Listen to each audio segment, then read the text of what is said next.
اس کائنات میں سب سے افضل شخص کون ہے؟ سب سے اچھی ڈیوٹی کون سی ہے؟ سب سے سونی نوکری کون سی ہے؟ کہتے ہیں کہ فلاں نوکری بہت اچھی ہے، فلاں کاروبار بہت اچھا ہے، فلاں جگہ پیسہ بہت ہے، فلاں شعبے میں عزت بڑی ہے. لیکن آؤ حضور سے پوچھتے ہیں سب سے افضل کون ہے، سب سے اشرف کون ہے؟ تو میرے حضور نے فرمایا خیرکم من تعلم القرآن وعلمہ، تم میں سب سے افضل وہ ہے جو قرآن سیکھتا ہے اور اوروں کو سکھاتا ہے. سب سے اشرف، سب سے اچھی نوکری، سب سے اچھا کام، سب سے بہتر وظیفہ اس کا ہے جو قرآن خود بھی سیکھتا ہے اور اوروں کو بھی سکھاتا ہے. تو اس کتاب سے جڑ جاؤ، اس کتاب سے وابستگی اختیار کرو. جس رات کے دامن میں قرآن نازل ہو وہ رات تو افضل ہو، وہ رات تو 1000 مہینے سے اشرف ہو. اللہ اکبر. تو پھر مجھے بتاؤ کہ جو قرآن کو اپنی روح میں بسا لے، جو اپنے اعمال کو قرآن کی تعلیمات کے تابع کر دے، جو اپنے دنوں کو قرآن کے اجالوں میں گزارے، اپنی راتوں کو قرآن کی تلاوت میں بسر کرے، دن کی تنہائی میں اور رات کے اجالوں میں قرآن پڑھے، بتاؤ وہ کتنا اشرف ہوگا. اس لیے میرے اور آپ کے آقا و مولا نے فرمایا راتوں کی تنہائیوں میں اٹھ کے قرآن پڑھا کرو، اور قرآن پڑھتے ہوئے رویا کرو، اور اگر رونا نہ آئے تو رونے کی کوشش کیا کرو.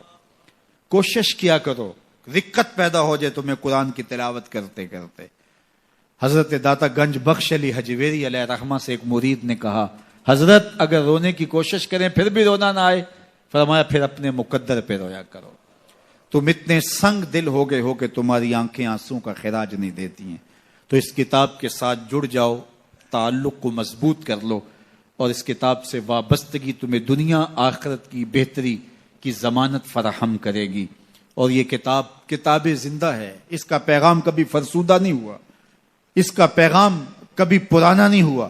ہر دور کے تقاضوں سے یہ کتاب ہم آہنگ ہے، اور یہ کتاب ہر شخص کی ضرورت کی کفالت کرتی ہے.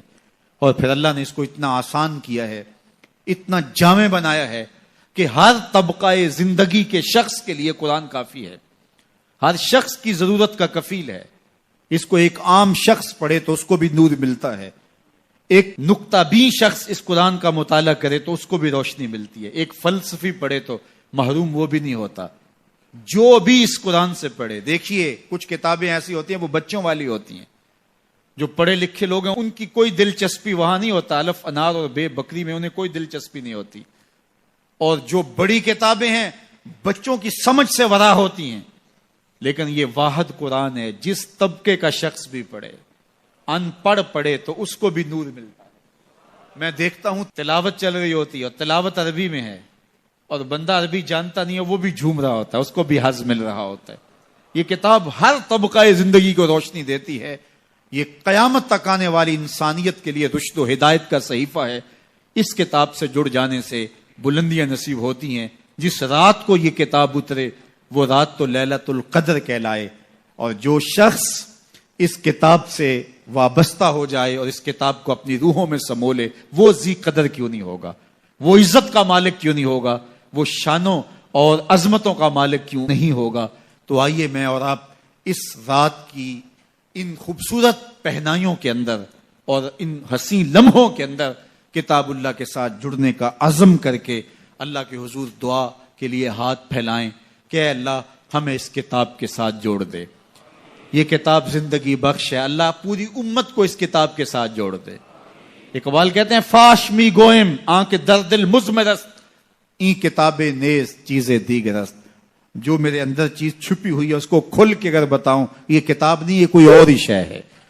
یہ زندگی بدل شے ہے، یہ حیات ساز کتاب ہے، یہ زندگی کو روشنی اور اجالوں سے بھر دینے والی کتاب ہے، یہ پستیوں سے اٹھا کے بلندیوں تک پہنچانے والی کتاب ہے. اس کا حرف حرف روشنی ہے، اس کا لفظ لفظ اجالا ہے.